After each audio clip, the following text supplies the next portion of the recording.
Queridos hermanos, estimados amigos, bienvenidos al espacio formativo del Instituto de Identidad Andaluza.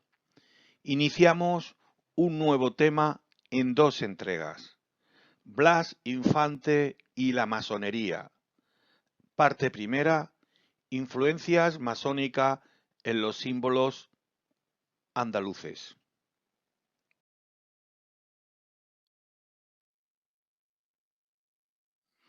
Vamos a darle voz y forma a un trabajo de investigación publicado por don Estanislao Naranjo Infante, nieto de Blas Infante.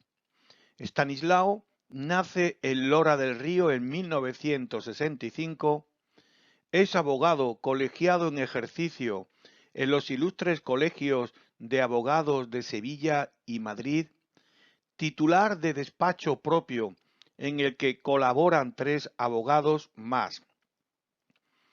Es vicepresidente del Centro de Estudios Históricos de Andalucía y conferenciante sobre la figura de su abuelo Blas Infante y el entorno histórico y familiar en el que se desarrolla su vida.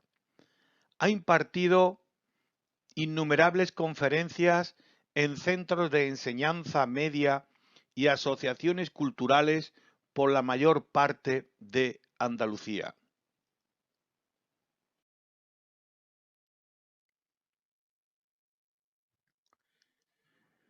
Blas Infante y la masonería lo vamos a exponer en dos partes. La primera entrega analizaremos la influencia de la masonería en los símbolos de Andalucía, en el himno, en el lema Andalucía por sí, para España y la humanidad, y en el escudo. La segunda entrega veremos las huellas de la orden en su casa Dar al-Faraj, Casa de la Alegría, en Coria del Río, Sevilla, y su pertenencia a la orden masónica, talleres y obediencia. Pasemos al desarrollo de la primera parte: influencia de la masonería en los símbolos andaluces.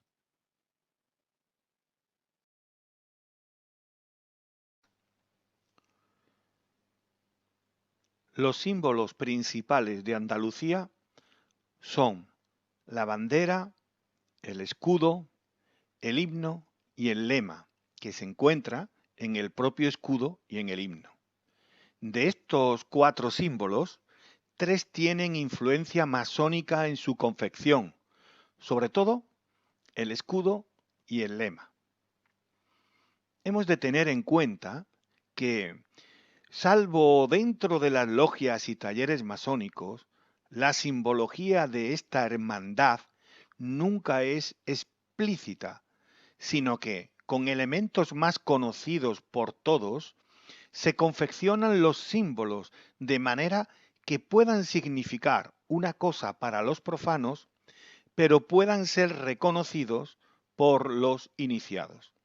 Así, a título de ejemplo, en la iglesia de San Isidoro en Sevilla capital, al entrar por la puerta principal a la izquierda, se observa un cuadro de una virgen con niño sentada delante de una mesa con un mantel blanco y con una vela y una rosa sobre el mantel y un plato de comida.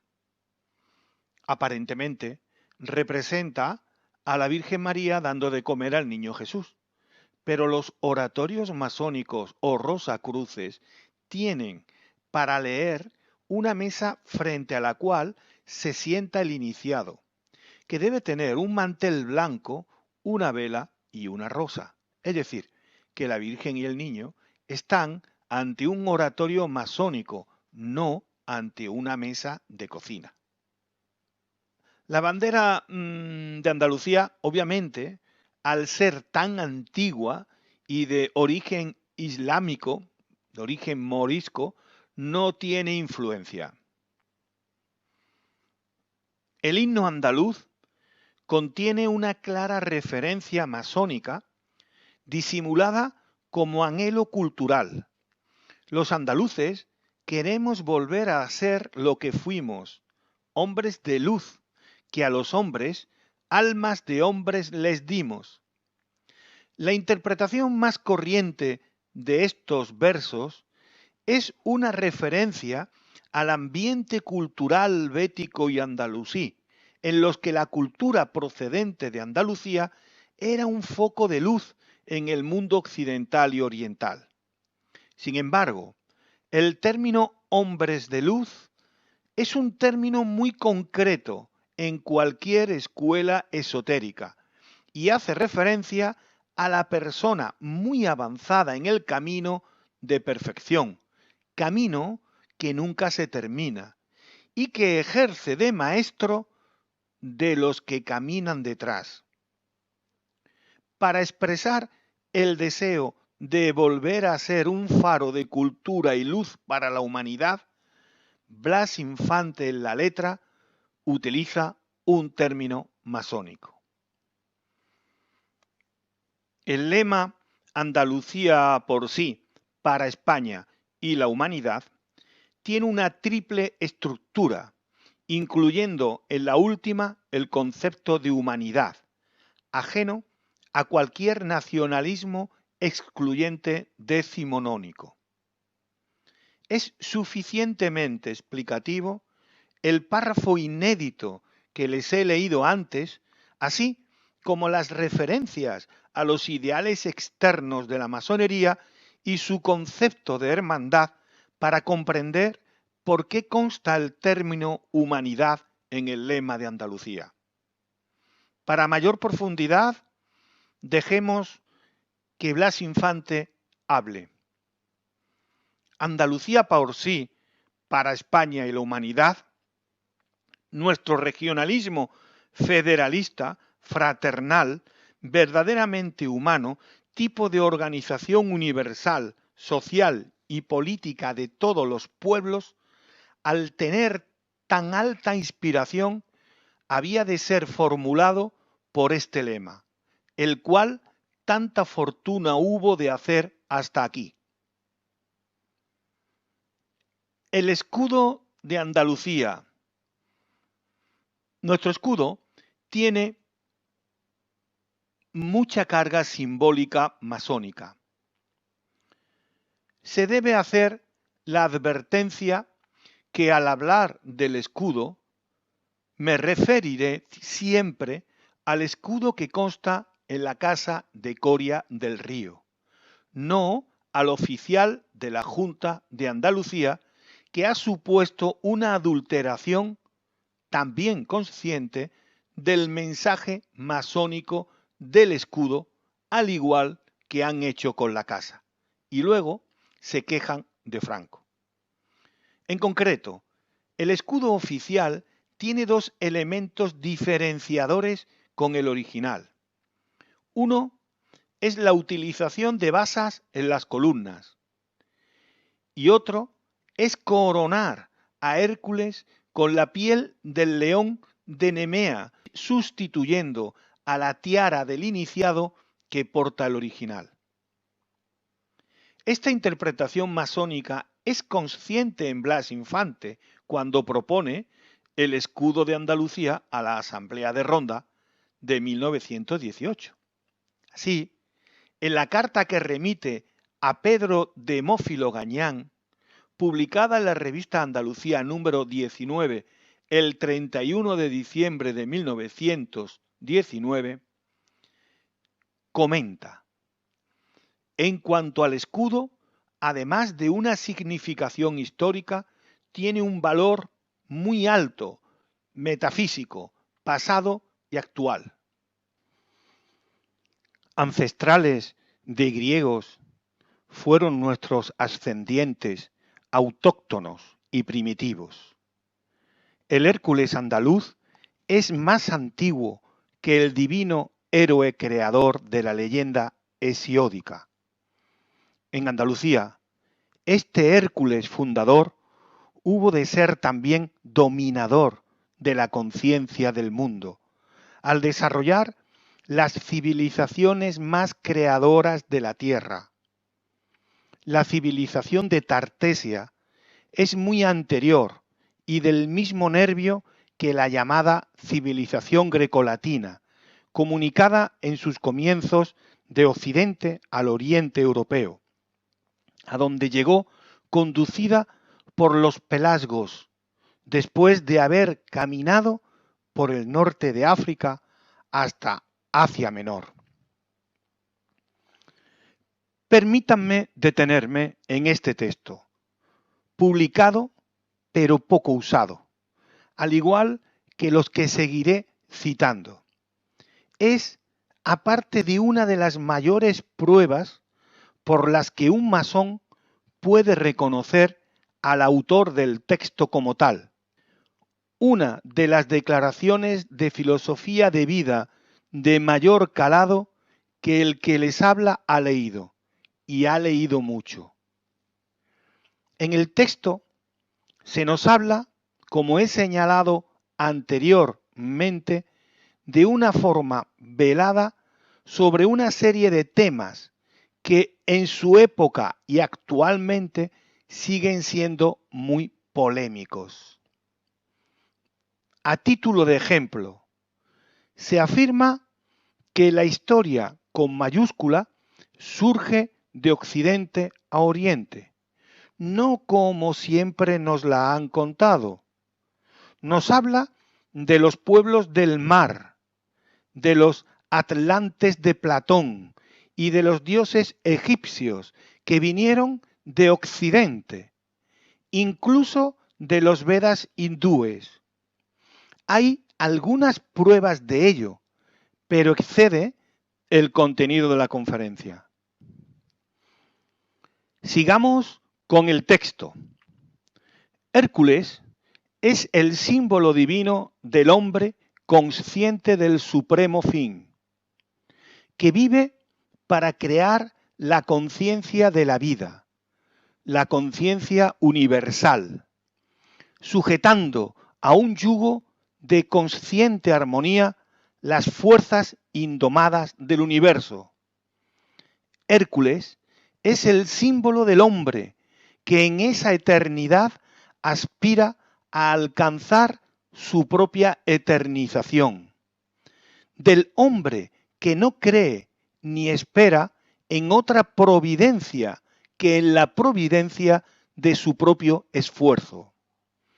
La nueva era habrá de tener un profundo sentido religioso, o no será otra cosa que la regresión a la barbarie.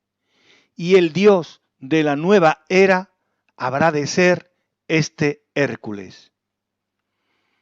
Hércules necesita volver a dominar en la conciencia del andaluz para volver a fundar otra vez Andalucía.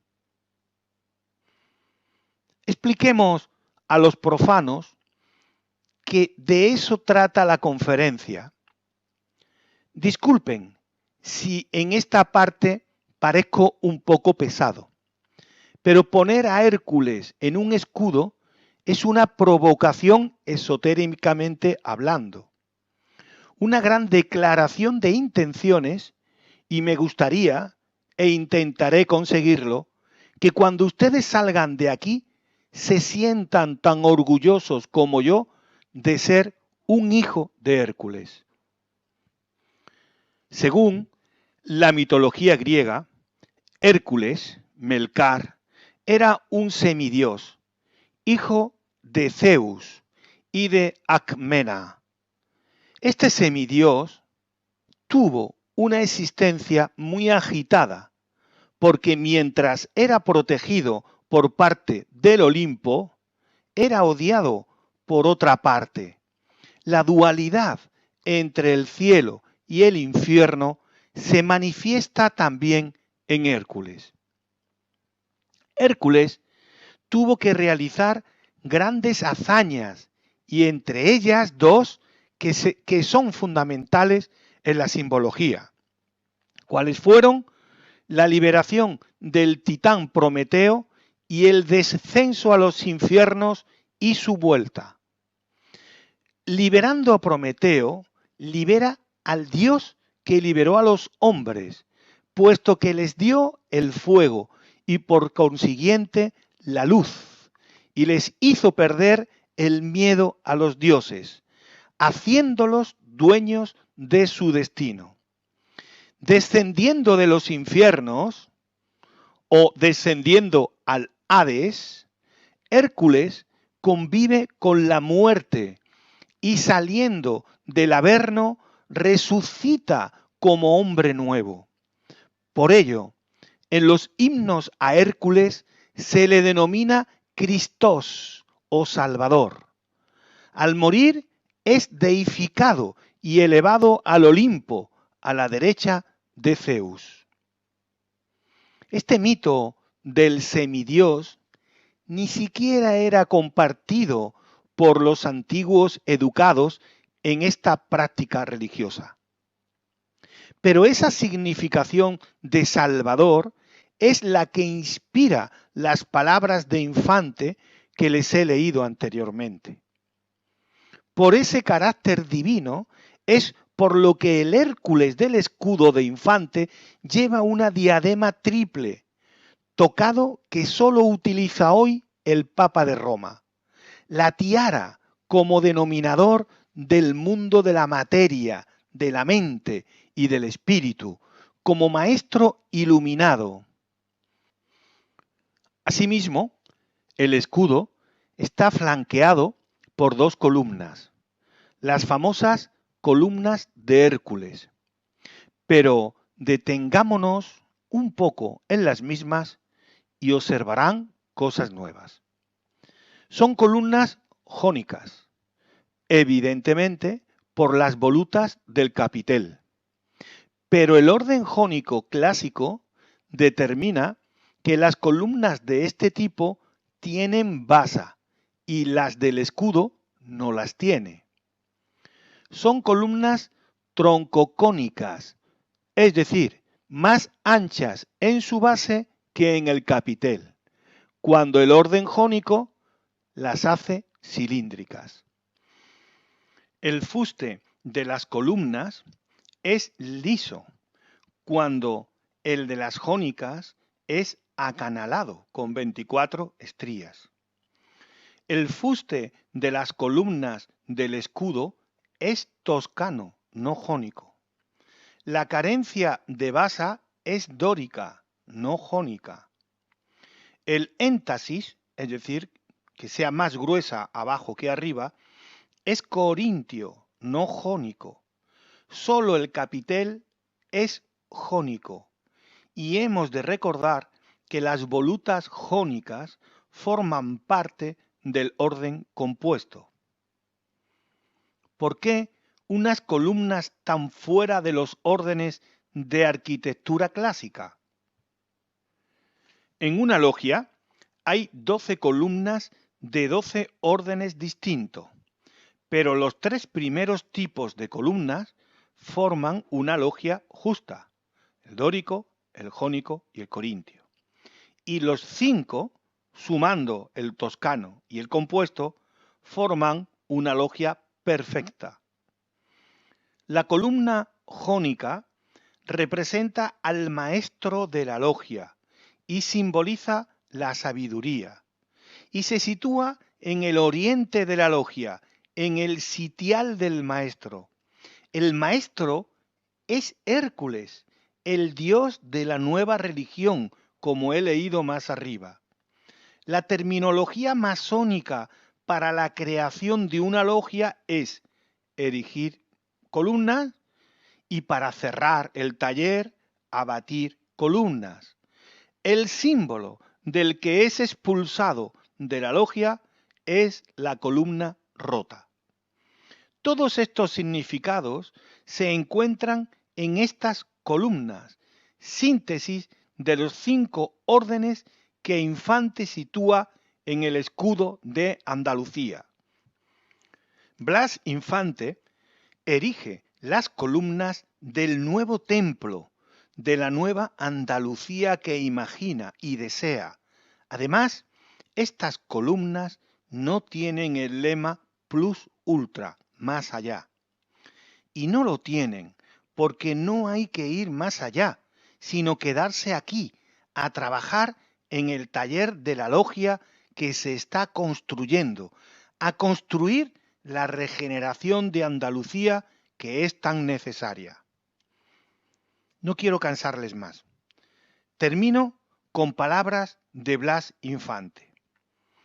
Para los andaluces y extranjeros, en este tránsito fatigoso, puente que diría Carlyle, entre la eternidad de un pasado de sombras condenado a sucumbir y la eternidad de un porvenir radioso que trabajosamente se alumbra, la voz de Andalucía servirá nuevamente en lo moral, en lo social y en lo político de foco de inspiración entre las tinieblas desorientadora. Nuevamente Andalucía puede llegar a servir de faro de luz a la humanidad perdida entre las sombras de la barbarie.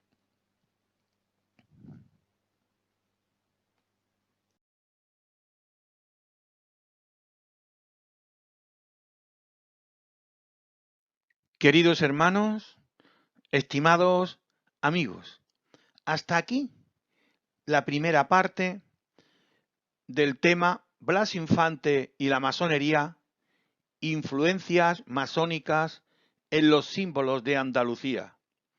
Muchas gracias por vuestra atención.